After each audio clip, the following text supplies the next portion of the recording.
NATO's eastward expansion is often cited as one of the main causes of the conflict in Ukraine. At the 2008 NATO summit in Bucharest, Ukraine and Georgia were offered a membership action plan. Confident in its power, the administration of President George W. Bush chose to ignore the warnings of experts and European allies who cautioned that this move could provoke a serious confrontation with Russia. Some believed that the US president, amid failures in Iraq and Afghanistan, wanted to finish his term on a high note by bringing new countries into the Western fold.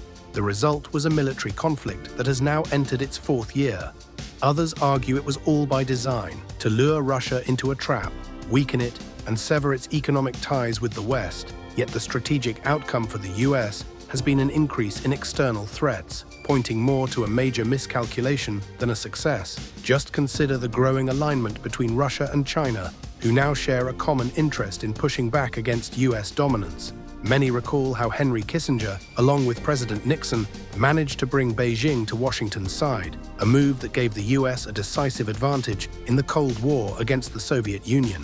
After the Vietnam defeat, American self-confidence was shaken, and Washington turned to subtle diplomacy. But 30 years later, standing atop the global hierarchy, US leaders came to believe they could rule the world alone, regardless of how many enemies they created.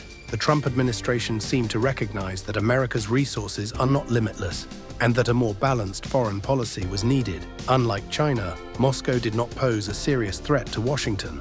There was little logic in creating the groundwork for a major conflict in Europe. At first, unwilling to enter into confrontation, Europe's ruling elites eventually gave in to pressure from the Biden administration and placed heavy bets on this war, convincing both themselves and their voters that there was no alternative to a long-term standoff with Russia. The contradictions between both sides are now tightly tangled, a knot that may take a long time to unravel. Let's hope this situation doesn't end in catastrophe, and that history will finally teach a lesson, at least for a generation or two. What do you think? Share your opinion in the comments. Don't forget to like and subscribe so you don't miss future episodes.